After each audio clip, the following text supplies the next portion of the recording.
aprobamos una moción que además se había presentado de forma conjunta para realizar una actuación en la acequia del Rey. Esa moción venía motivada porque una vecina de nuestra ciudad había recogido 2.000 firmas solicitando precisamente que se limpiase la acequia del Rey.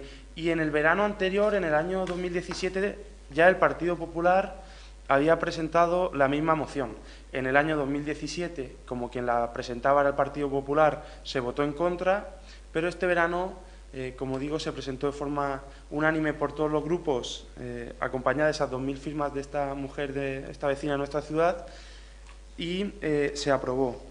En el mes de octubre, en ruegos y preguntas, se le dirigió por parte del Partido Popular a Antonio Pastor una pregunta referente al estado o a la situación de esta actuación que hay que hacer, dada cuenta que él mismo fue el que decía este verano que esa actuación que se solicitaba no se podía hacer durante el verano, sino que había que esperar unos meses. Bien, pues lo que nos dijo en el pleno de octubre es que no se había empezado, que no se había hecho nada y que durante este mes pues iba a ver qué podía hacer, y dijo básicamente que creía que lo que iba a tener que recurrir el ayuntamiento era a una empresa privada para que realizase esa actuación, dada la cantidad de trabajo que tienen los técnicos en medio ambiente.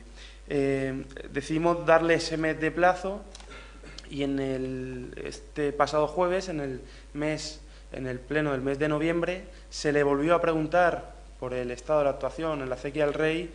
Y bueno, la respuesta fue básicamente la misma, que tienen mucho trabajo y que no les ha dado tiempo a hacerlo. Por lo tanto, este es un problema que venimos denunciando prácticamente desde el año 2014, que ya en aquel momento por parte de los verdes se hablaba de firmar un convenio con otras entidades para mantener en buen estado la acequia del Rey.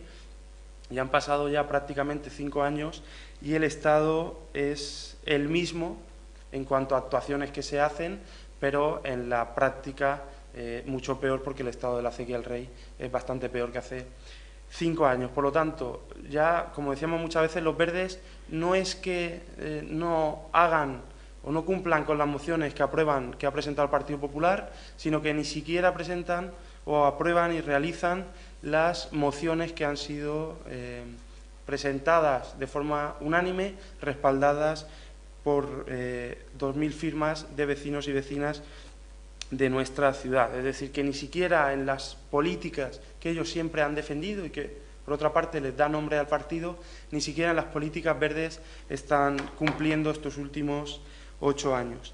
Por otra parte, quería hacer referencia también a una de las prácticas que hemos denunciado de este equipo de gobierno en varias ocasiones respecto a la Junta de Gobierno, que era que el alcalde ordenaba arbitrariamente los debates y había mociones del Partido Popular que había presentado y que no las incluían en el orden del día. Y llegó un momento que teníamos incluso 7 propuestas presentadas y no habían pasado por ninguna Junta de Gobierno. Bien, pues ahora lo que queremos manifestar es que esa improvisación en la gestión y en la dirección de nuestra ciudad que está llevando los verdes, pues motiva que en cada Junta de Gobierno se presenten varios despachos extraordinarios al orden del día de estas reuniones. Es decir, minutos antes de que comience la Junta de Gobierno, siempre al despacho del Partido Popular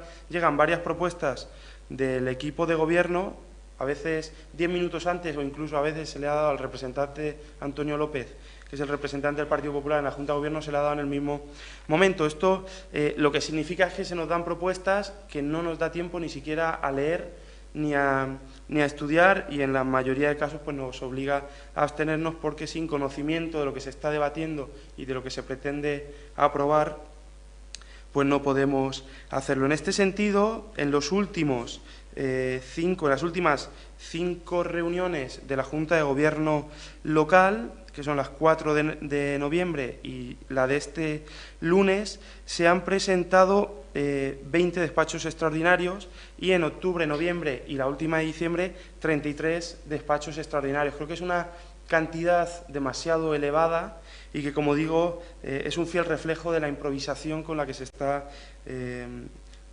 dirigiendo la política municipal en estos últimos años y, lo que es peor, sin apenas dar posibilidad a la oposición de que estudie estas propuestas y estos despachos extraordinarios que entran fuera del orden del día. Por otra parte, quería hacer referencia también a otra de las preguntas que se le hizo a Concepción Beltrán, y es referente al Consejo de Cultura, que ya hemos denunciado muchas veces que se aprobó en el año 2014 su creación, se ratificó por esta corporación municipal en el año 2016. Durante el 2017 y 2018 le hemos preguntado en varias ocasiones que cuándo lo iba a convocar y crear.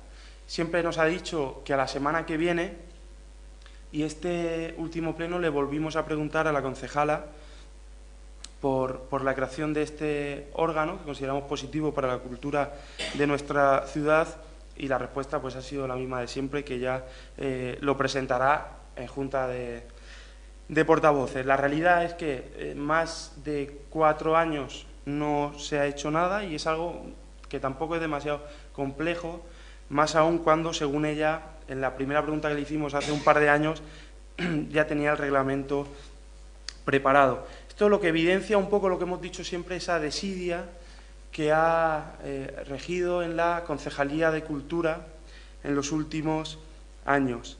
Además, también quiero hacer referencia a la contratación de las luces de Navidad. Sabéis que hubo cierta polémica con la contratación de las luces y decoración en los servicios en general de fiestas, por cuanto se contrataron mediante un contrato menor. En aquel momento ya denunciábamos que esos servicios se tenían que licitar su contratación, y que el único motivo por el cual se tenía que contratar de forma menor, o se había contratado de forma menor por parte del ayuntamiento, era el que lo hubiesen dejado todo a última hora, como siempre. Porque si se quedan desiertos las licitaciones, pero los has hecho con tiempo suficiente para subsanar esos errores, vuelves a sacar la licitación y cumples con los procedimientos legalmente establecidos. Sin embargo, no se hizo así y se contrató finalmente de forma directa y a dedo. Pues bien, en aquella licitación de los servicios de fiestas, en tema de iluminación y decoración, también se incluía la iluminación de Navidad. Pero al quedarse desierto y contratar directamente las luces de fiestas, ahora lo que hemos visto es que han vuelto a colocar las luces de Navidad y no han vuelto a licitar este servicio, sino que lo han hecho otra vez de forma directa. Ahora mismo le había preguntado al alcalde que si por lo menos había un decreto que ordenase a ello, y parece que no lo hay, porque él ha dicho que no lo tiene muy claro, que había que ver en secretaría. Entiendo que si él firma un decreto ordenando que se pongan estas luces, lo recordaría. Por lo tanto, desde la Concejalía de Cultura se vuelve a actuar del mismo modo, que es contratando de forma directa mediante un contrato menor, algo que no se debería hacer así. En la ley de contratos, tanto en la, como decimos siempre, como en la actual como en la anterior, hay una serie de procedimientos y de requisitos para contratar mediante un contrato menor. Incluso se da la relación de un expediente para poder contratar de este modo, expediente que no se ha cumplido en ninguno de los casos. Pero en definitiva y en resumen, el contrato menor es la excepción que fija la ley para una serie de gastos extraordinarios que el ayuntamiento, o que no son recurrentes y ordinarios en el ayuntamiento, y por lo tanto, como digo, es una excepción. Sin embargo, los verdes han hecho de esta excepción, lo han convertido en la regla. Sí que es verdad que el año pasado, en diciembre, cuando compareció la concejala de Cultura, manifestamos que pensábamos que se había puesto las pilas y que iba a comenzar a trabajar ya en serio en sus concejalías, pero nos equivocábamos. Como digo, la desidia ha continuado marcando la política de la concejala de Educación, Cultura y Fiestas, porque sigue cometiendo los mismos errores en las cosas que hace y en las cosas que no ha hecho durante 3 años, sigue sin poner interés en concluirlas. Y esto es el breve resumen que quería realizar sobre estos pequeños puntos, y si tenéis alguna pregunta sobre cualquier otro tema, sobre alguno de estos.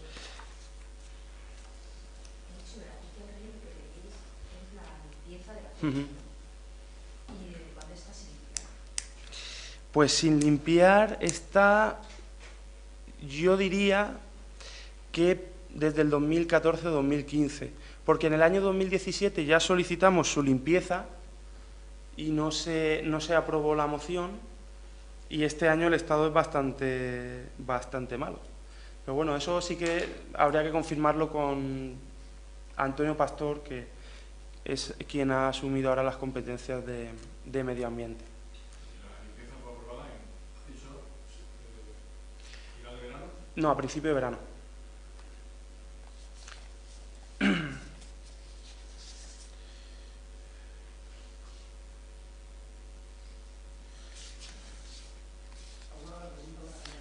Pleno de junio, principio de verano. Junio.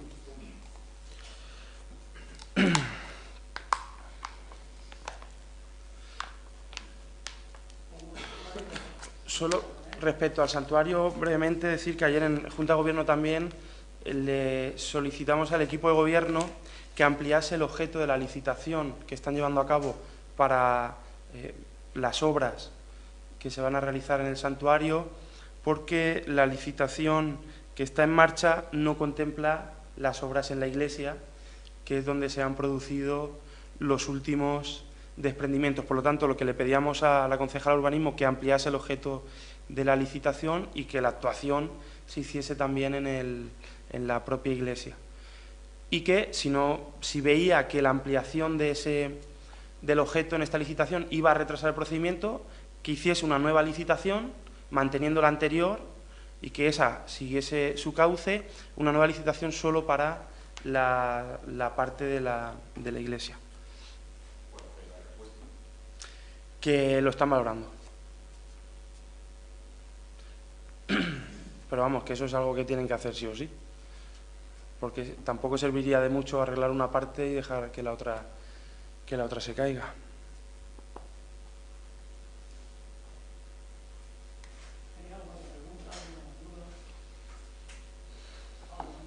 Nada, muchas gracias.